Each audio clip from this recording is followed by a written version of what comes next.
दोस्तों नमस्कार।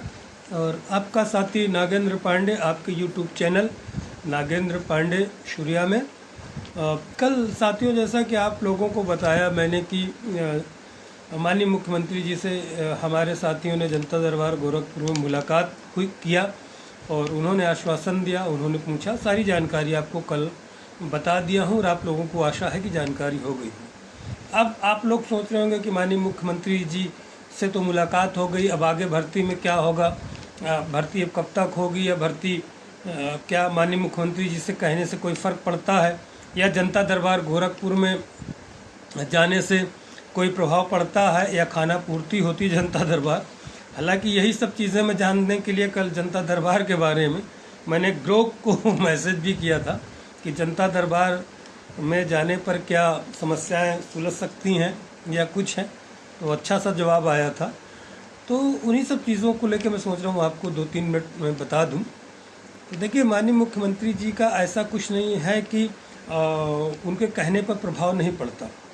जो दावा है कि काफ़ी प्रतिशत मात्रा में 98% उसमें दिखा रहा था कि जनता दरबार में जाने पर बातें साबित हुई, लेकिन कोई सही आंकड़ा नहीं है। इस वजह से, पारदर्शिता न होने की वजह से कितना साल हुआ कह पाना कठिन है कि सही है या नहीं।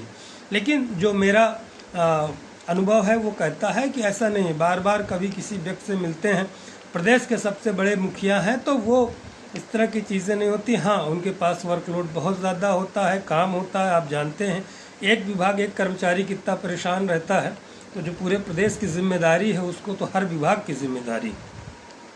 तो यही आशा है, करते हैं कि ज़रूर हम लोगों का ध्यान रखेंगे और भर्ती प्रक्रिया शुरू होगी।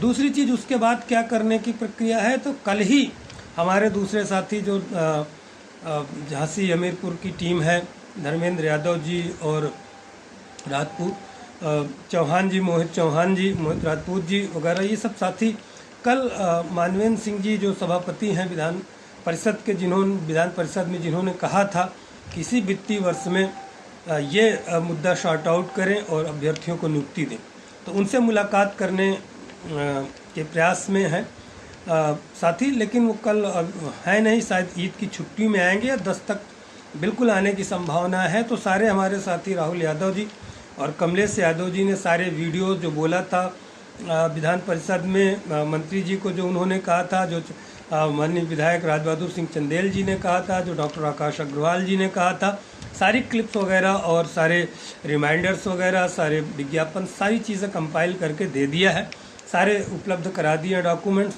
तो उनसे मिलने का प्रयास है कि सर देखिए, ये तो प्रदेश की सबसे बड़ी जो पीठ है, जो सदन है, उसमें कहा गया है, और एक तरह से अगर 31 मार्च तक नहीं होता तो ये तो सदन का ही अपमान है। जो उच्च सदन कहा जाता है विधान परिषद, प्रदेश की सबसे बड़ी, उत्तर प्रदेश का सबसे बड़ा सदन में ये बातें कही गई हों और वो काम न हो, तो एक तरह से अवमानना है उसकी, जो है सदन की तो बेइज्जती हो गई फिर, कि अगर आपने कहा और सभापति महोदय ने कहा फिर भी बात न सुनी गई। तो ये सब बातें वो साथी हमारे रखने को बोल रहे हैं कि इसी तरह हम बात को रखेंगे। तो उधर दूसरी तरफ कल लखनऊ भी जाने की आप लोग बताया था, प्रमुख सचिव जी ने 1 हफ्ते बाद बुलाया था कि आप मिलिएगा, लेकिन हम लोगों को वहाँ से सूचना मिली, वार्ता किया हमारे साथियों ने, तो उन्होंने बताया कि वो 1 हफ्ते तक नहीं रहेंगे, कल उपलब्ध नहीं थे। तो अच्छा हुआ कल लखनऊ नहीं गए।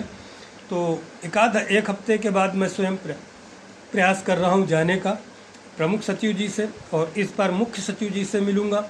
हो सकता है माननीय मुख्यमंत्री जी से या उनके विशेष सचिव जी वगैरह से, किसी न किसी से मिलूँगा ज़रूर। इस बार मैं स्वयं जाने का प्रयास कर रहा हूँ। 1 हफ्ते बाद समय जैसे मिलेगा तो उनसे भी मिलूँगा। तो ये आप लोगों को बताना चाह रहा था कि आप लोग हताश निराश मत होइए। हम लोग चारों तरफ से, और अब बड़े स्तर पे, अभी तक तो सिर्फ निदेशालय और यहाँ ही काट रहे थे हम लोग लखनऊ में ही, लेकिन बिल्कुल अब हम लोग टू दी पॉइंट्स ऊपर, जो कार्मिक विभाग वगैरह से लेकर सचिवालय, माननीय मुख्यमंत्री जी वगैरह से लगातार उनसे मिलेंगे और अपनी फिर से कहेंगे, और मिल भी रहे हैं माननीय मुख्यमंत्री जी से। जनता दरबार में तो कम से कम 3 से 4 बार हमारे साथी स्वयं प्रत्यक्ष रूप से मिल चुके हैं।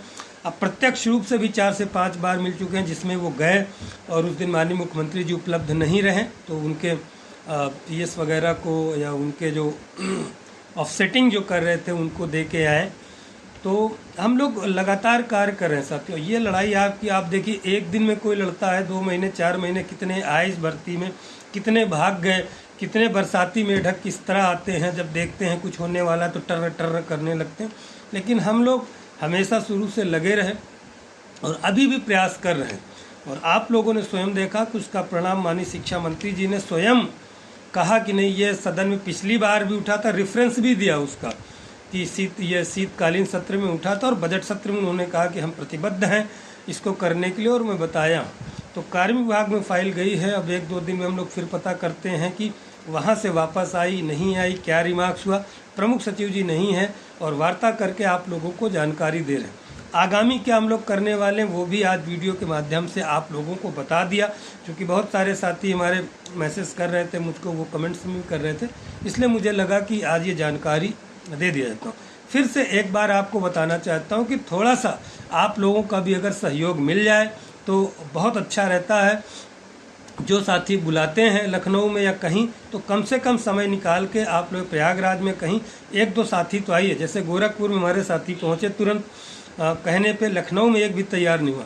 दूसरी तरफ नहीं भी कर पा रहे हैं तो कम से कम सोशल मीडिया में आपको चैनल को भी सब्सक्राइब करने के लिए, उसमें भी तकलीफ होती। 6,000-7,000 लोग देखते हैं वीडियो, लेकिन चैनल को सब्सक्राइब करने में जैसे उनको कोई दिल किडनी गुर्दा मांग लेता। अरे उससे आपकी संख्या बढ़ेगी, आपको कोई देखता है, तमाम लोग इस वीडियोस को हमारे देखते हैं, क्या कार्य कर रहे हैं लोग भर्ती अधिकारी से लेकर, तो आपकी संख्या बल रहती है तो उनमें प्रभाव पड़ता है। उनको लगता है कि एक संख्या बल इतनी जो है हमारे ऊपर आ रही है, तो आप लोगों का इससे और काम आसान होता है। तो ठीक है साथियों, जैसा आपको अगर लगता है कि हमारी टीम करे तो चैनल को ज़रूर सब्सक्राइब कीजिए अगर आपके लिए कोई साथी लड़ रहा है। बाकी आपकी मर्जी है। नमस्कार, जय हिंद, जय भारत।